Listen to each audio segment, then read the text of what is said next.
दैनिक जीवन में जो नियमित होने वाली घटनाओं में एक महत्वपूर्ण घटना है, वो घटना है विवाह की। हमारे यहाँ विवाह होता है, शादी होती है, तो बहुत सारे विवाह और शादियां वैदिक पद्धति से होते हैं और बहुत सारे विवाह और शादियां पौराणिक पद्धति से होते हैं। इसमें भी सबसे खराब जो बात मुझे दिखाई देती है वैदिक पद्धति से होने वाले विवाहों में और दूसरे विवाहों में, जो सबसे खराब बात पश्चिम की नकल है, वो ये ब्रास बैंड बजाते हैं, बारात लेके जाते हैं।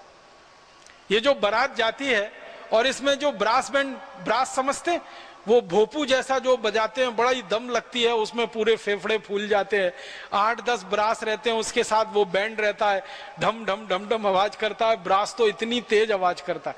तो ये ब्रास और बैंड जो बजाए जाते हैं बारातों के आगे, एक जुलूस चलता है, ये पूरी की पूरी नकल है अंग्रेजों की, स्कॉटिश लोगों की, अंग्रेजों की, आयरिश की या यूरोपियन लोगों की।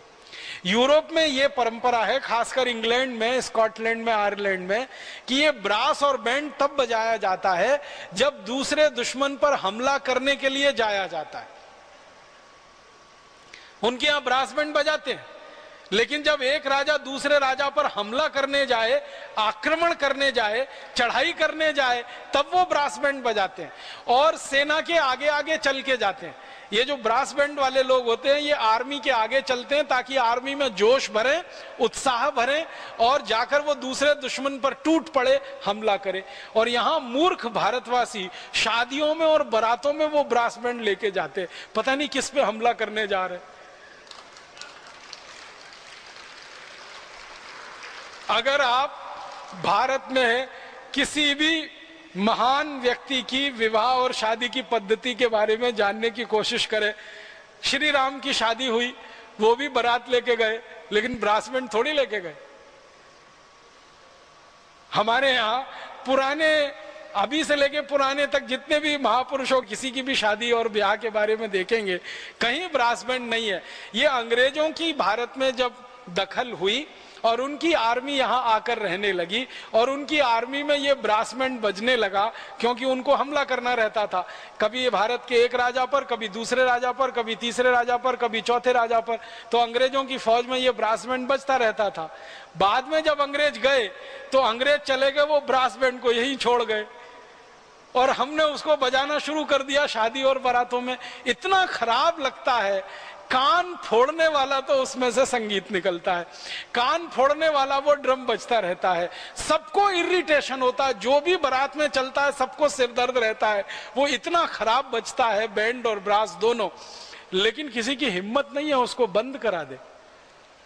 और जिस घोड़े पे चढ़ के वो दूल्हे राजा बैठे, वो घोड़े को भी तकलीफ होती है उसकी आवाज से, वो बिदकता रहता है, कूदता रहता है, फिर भी घोड़े को कंट्रोल करके रखेंगे। मूर्ख लोग ये ब्रास बैंड बंद नहीं कराते। कोई लोग कहते हैं कि अगर आप इनको बंद करा दोगे तो बजाने वाले सब बेरोजगार हो जाएंगे। कोई बेरोजगार नहीं होगा, वो सब शहनाई बजाएंगे। शहनाई भारतीय वाद्य है, ये ब्रास जो है ना अंग्रेजी वाला वाद्य है। शहनाई हमारे यहाँ बजती है, हर शुभ काम में शहनाई बजती है, हर मंगल काम में शहनाई बजती है। हमारे यहाँ शहनाई की धुन सुनो तो मन में शांति और आनंद का उत्साह होता है, और ये ब्रास बैंड की धुन सुन लो तो ब्लड प्रेशर हाई हो जाता है। इतना अंतर है। तो हम सबको एक अभियान चलाना है इस देश में कि शादियों में ये ब्रास बैंड बंद कराइए। ये सबसे ज्यादा सांस्कृतिक पतन है पूरे देश,